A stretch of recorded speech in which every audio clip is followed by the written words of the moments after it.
Hey guys, here's some things that you probably don't know about the Amiimopps. 1. It's pronounced Amiimop. Amiimop. Amiimop. 2.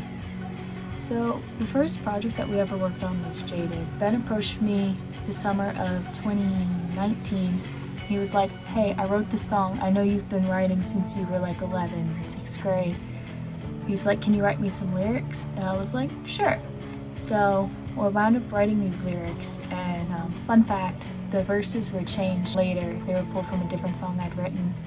But we got this original demo for Jaded, which actually turned out very differently than the final product. Even since then, I think we've grown a lot. So, 3, we're both trumpet players. 4, we didn't actually have the name Amiimopps in mind for a band name until close to the release of Jaded. It was probably December or January before we got settled on a name. But one of the things that we did to try to come up with names was go through our sister's supply in her dorm room. So some of the potential names that we'd come up with were Variety Pack, that was based on granola bar boxes, The Common Cold, Miralax. I know that's trademarked, but like, how could you not? So just ridiculous things like that. We wound up sticking with the Amiimopps, which I think was a solid choice. 5, Little Red Thread. There's a lot of things to say about Little Red Thread. One of the first things was the original demo for it of just me and a piano. But it's lost that touch of grace. I tried to save you, gave you everything, but I was someone you read. It was all in the same key. There were no key changes. That was added later when I wound up doing the second demo for Ben, which was a GarageBand demo. It was the first GarageBand demo I'd ever put together for him. Your name is still the first thing in my mouth, but it's lost that touch of grace. I tried to save you, gave you everything. And then the other thing about Little Red Thread is the significance of the title. So what I was referring to lyrically was a Chinese legend of a string of fate that ties around one person's finger and their soulmate's finger, and then they're connected to each other by this little red string, little red thread.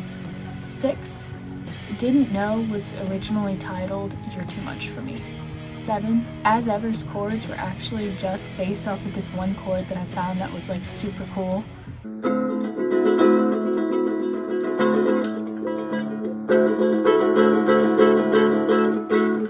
And the other thing about As Ever was the chords and the lyrics, I wrote them separately. Never crossed my mind to put them together until we got around to talking about the second album, and I, for whatever reason, wound up putting them together. I'm like, this is perfect, then we have to use it, and it wound up becoming the opener for Life on Pluto. 8, Stand was our first live collaborative song, so Ben was writing the chords as I was writing the lyrics. It all came out pretty fast. We got it done probably within a half hour to an hour. 9, Angels was the first song that neither of us wrote anything for. So Allie, our sister, wrote the chords, and then Arden wrote the lyrics, and she sang them, so I just did backups and Ben played most of the instruments. 10, Worlds Beyond, there's a part where we're talking in it, and that was a complete accident. We were listening to it and brainstorming names for that track because it was going to be our experimental track, and I wound up saying what you hear in the recording. I was throwing out names, and we settled on Worlds Beyond, and Ben was like, yeah, that's cool. And so that's now in the recording, and we didn't know it was recording, and it like double recorded as the audio was playing as we were talking, so it created this really cool like reverb effect. Yeah. 11, there was a deleted track, believe it or not, on Life on Pluto. It's called Empty Room. We did a demo for it. I need a moment to collect myself. I need an hour to reflect that I'm not someone else. Only a minute to regain my composure. I'm only seeing this now that it's over. It was cut because it didn't fit with the rest of the album. It didn't fit the theme or the feel, but we probably won't do anything with it, but here's a piece of the demo.